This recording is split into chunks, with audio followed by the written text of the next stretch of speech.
아이를 키우다 보면 도대체 우리 애는 무엇에 관심이 있을까? 라는 고민이 생길 때가 많습니다. 아이와 대화를 해도 답답하고 서로 이해하지 못하는 상황이 반복되기만 한다면 아이의 진짜 관심사를 놓치고 있을 가능성이 큽니다. 사실 아이의 관심사를 알아내는 건 생각보다 쉬울 수 있습니다. 방법만 알면 말이죠. 이 영상을 끝까지 보시면 아이의 관심사를 파악하는 간단한 방법을 알 수 있을 것입니다. 아이의 관심사를 파악하기 위해서는 작은 순간들을 포착하는 것이 핵심입니다. 아이들의 관심사는 짧고 순간적으로 드러날 때가 많습니다. 부모로서 이 짧은 작은 순간들을 놓치지 않고 잡아내는 것이 중요합니다. 단순한 놀이 속에서도 예상치 못한 순간에 아이의 진짜 관심사가 드러날 수 있습니다.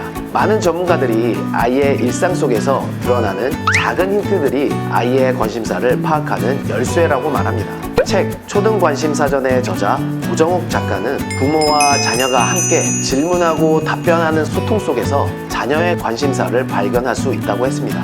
또 작은 반응이나 행동 변화에 집중했을 때 아이의 관심사를 발견할 수 있다고 말합니다. 예를 들어 유튜브 콘텐츠를 볼 때도 어떤 종류의 콘텐츠를 보고 있는지를 파악함으로써 관심사를 알 수 있겠죠. 또 아이의 관심사를 파악하기 위해 여러 가지 활동을 함께 경험해 보는 것도 좋을 것입니다. 주말마다 아이와 함께 도서관에 가서 다양한 책을 읽어주기도 하고 미술관, 과학관, 공원 등을 방문하며 여러 가지 활동을 시도해 보는 것입니다. 이 경험을 통해 아이가 특별히 좋아하는 부분을 발견하게 되는 것이죠. 하지만 이런 작은 순간들을 매번 포착하는 것은 부모에게 너무 큰 부담이 될 수 있습니다. 또한 모든 작은 행동이 관심사로 이어지는 것도 아닙니다.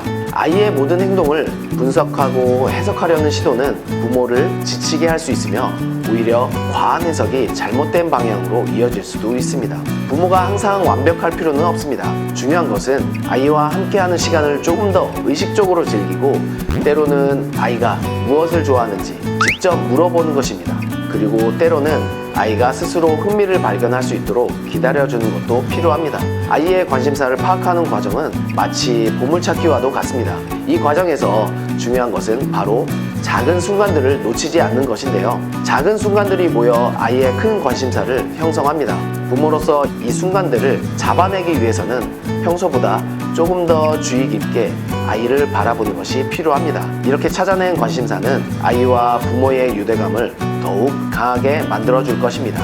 오늘 영상 어떠셨나요? 아이와 좀 더 시간을 보내야겠다는 생각이 드신 분들은 좋아요만 부탁드리겠습니다. 앞으로 더 유익한 콘텐츠로 찾아오겠습니다. 구독과 알림 설정으로 공부하는 부모님 되시길 바라겠습니다. 이상 화랑체육관 신현욱 관장이었습니다. 감사합니다.